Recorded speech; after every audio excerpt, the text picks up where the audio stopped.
সামনে কেউ যায় আপনি বলেন তো, সামনে কেউ যায়?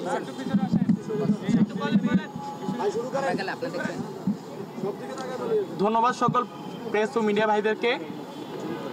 আমরা কুয়েটের সাধারণ শিক্ষার্থীরা গত 18 ফেব্রুয়ারি 2025 দুপুর 2 ঘটিকার সময় ছাত্রদল যুবদল কর্তৃক সন্ত্রাসী হামলার শিকার হই। আমাদের ক্যাম্পাসের ভিতরে এবং বাইরে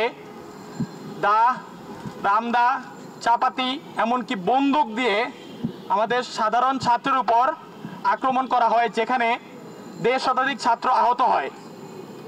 তার পরিপ্রেক্ষিতে আমরা মূলত আজকে এখানে এসেছি।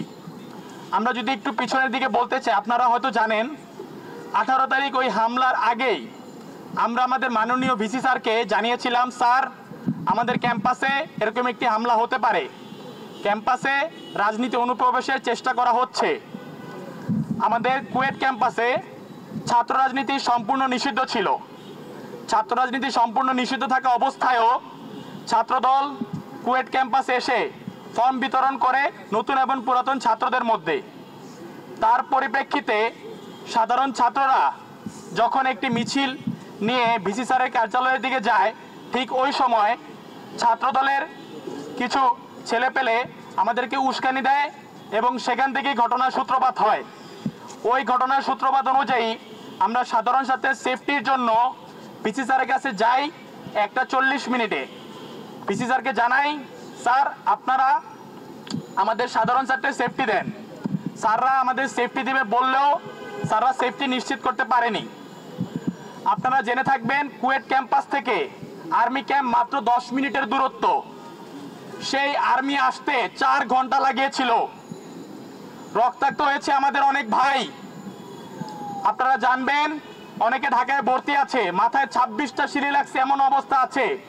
হাতের হাড় 3 ভাগ হয়ে গেছে। ডাক্তার বলেছে হয় হাত কেটে ফেলতে হবে, নতুবা উপর আল্লাহর উপর অবস্থান করতে হবে, আর কোনো কিছু করার নেই।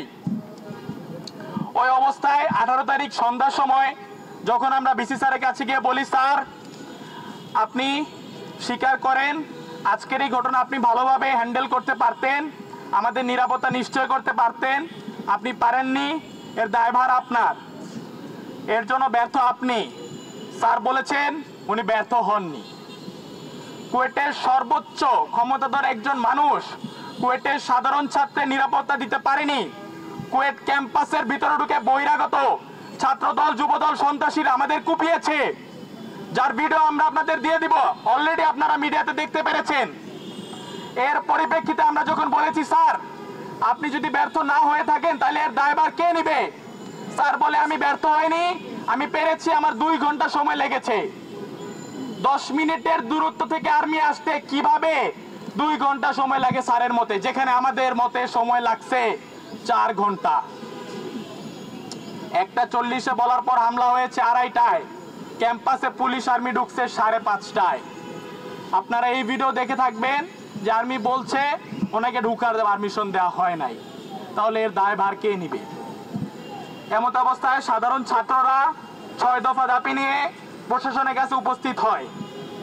সেই 6 দফার প্রথম 5টি দফা ছিল এরকম যে কুয়েটে ছাত্র রাজনীতি নিষিদ্ধ করতে হবে সম্পূর্ণ, কেউ ছাত্র রাজনীতির সাথে সংযুক্ত থাকলে তাকে বহিষ্কার এবং ছাত্রত্ব বাতিল করতে হবে, সাধারণ ছাত্রদের নিরাপত্তা নিশ্চিত করতে হবে, যারা আহত হয়েছে তাদের আর্থিক সহায়তা দিতে হবে এবং কুয়েটের প্রশাসনকে স্বীকার করতে হবে যে ছাত্রদল কর্তৃক সাধারণ শিক্ষার্থী আহত হয়েছে এবং যারা এই সন্ত্রাসী হামলার সাথে সংযুক্ত ছিল তাদের বিরুদ্ধে ব্যবস্থা নিতে হবে এবং মামলা করতে হবে। এই 5টি দাবি মেনে নেওয়ার আশ্বস্ত করা হয়, কিন্তু বিন্দু পরিমাণ মেনে নেওয়া হয় নাই। আমরা নিজেরা ছাত্ররা সন্ত্রাসীদের চিহ্নিত করে এনেছি। আপনারা দেখবেন আমাদের হাতে পোস্টার ঝুলছে, সেখানে কুয়েট প্রশাসন 400 বা 500 জন এরকম একটি সংখ্যার সন্ত্রাসীদের নামে অজ্ঞাত মামলা করে। অজ্ঞাত মামলার আসামি কে থাকবে? আমরা যদি নিশ্চিত করে বলতে পারি এরা ছিল আসামি, কুয়েট প্রশাসন কেন পারবে না? এরকম প্রত্যেকটি বিষয়ে হেলাফেলা করা হয়। 5টি দফা তো আমি বললাম, 6 নম্বর দফাটি ছিল এই যে কুয়েটের ভিসি স্যার এবং প্রভিসি স্যারকে পদত্যাগ করতে হবে, কারণ উনি আমাদের সেফটি নিশ্চিত করতে পারেননি, উনি ব্যর্থ হয়েছেন। এমত অবস্থায় উনি বলেন উনি পদত্যাগ করবেন না। সবশেষে আমরা প্রধান উপদেষ্টা বরাবর আমাদের কষ্টের কথা তুলে ধরে একটি স্মারকলিপি প্রেরণ করি, যেটা আমরা প্রেস মিডিয়ার মাধ্যমে অলরেডি পাঠিয়েছি। আজকে একদিন হয়ে যাওয়ার পরও কুয়েট প্রশাসনের কাছ থেকে কোনো রেজাল্ট না পেয়ে এবং যেই সরকার আমাদের ছাত্র জনতার রক্তের উপর দাঁড়িয়ে আছে সেই সরকারের কাছ থেকে কোনো উত্তর না পেয়ে আমরা এখানে উপস্থিত হয়েছি কষ্ট করে। আমরা কারোকে কষ্ট দিতে আসিনি, আমরা নিজেরা কষ্ট করে এসেছি এই জানাতে যে আমরা নিরাপদ একটা ক্যাম্পাস চাই। আমরা ক্যাম্পাসে নিরাপদ ফিল করছিলাম না, আমরা নিজেরা পুলিশ থেকে ক্যাম্পাসের ভিতর বাস ঢুকিয়ে নিজেদের অর্থায়নের টাকা উঠিয়ে তারপর আমরা এখানে এসে উপস্থিত হয়েছি এই ভেবে যে মাননীয় প্রধান উপদেষ্টা আমাদের দাবিটা মেনে নেবেন, আমাদের ক্যাম্পাসটা নিরাপদ করে দিবেন যেন আমরা সেখানে পড়াশোনা করতে পারি, আমাদের বাবা মা আমাদের সেখানে পাঠায় যেন আমরা নিরাপদে থাকতে পারি। আমরা কোপ খেতে সেখানে যাই না, আমরা গুলি খেতে সেখানে যাই না। জুলাই আন্দোলনের পরে এই প্রথমবার, আই রিপিট, এই প্রথমবার ছাত্র জনতার উপর কোন ক্যাম্পাস এমন ভাবে গুলি করা হয়। তাহলে এর দাবি হিসেবে যদি আমরা নিরাপদ একটা ক্যাম্পাস চাই, সেইটা কি এতই ভুল?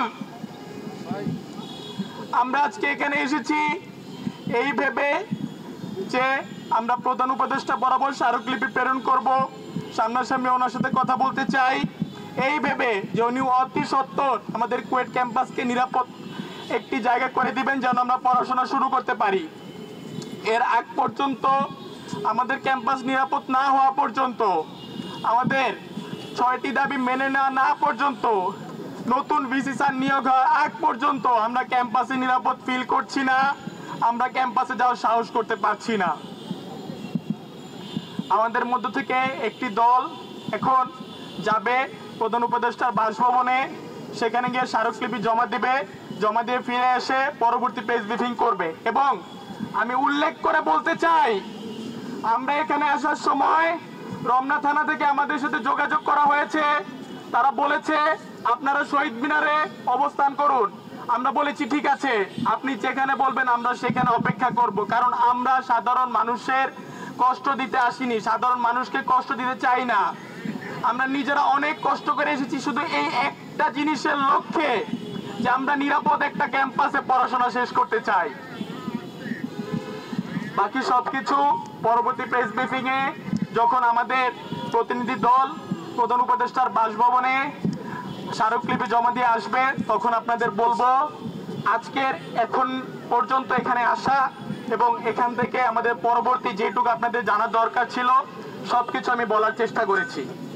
আপনাদের যদি কোনো প্রশ্ন থাকে আপনারা করতে পারেন। না, আমাদের পরবর্তী প্রেস ব্রিফিং এখানেই হবে। আমরা চাই না যে ওইখানে গিয়ে ভিড় করতে, এবং আমাদেরকে রমনা থানা থেকে এইটাই নির্দেশ দেওয়া হয়েছে আমরা এখানে অপেক্ষা করতে, আমরা সেই অনুযায়ী এখানেই অপেক্ষা করব। সেটা নিয়ে আমরা কথা বলছি, সেটা ধরেন আপনাদের কিছুক্ষণ পর আপনাকে আমরা জানিয়ে দিতে পারবো। জি জি, সেখানে অনুমতি পাওয়া হয়েছে রমনা থানা থেকে, আমাদের এই ব্যাপারে সম্পূর্ণ সাহায্য করা হয়েছে এবং তারাই আমাদেরকে সেফটি দিয়ে এতটুকু পর্যন্ত নিয়ে এসেছে। আমি অনেক কৃতজ্ঞ ওনাদের কাছে। আর যদি কোনো প্রশ্ন থাকে আপনাদের কারো। জি ধন্যবাদ।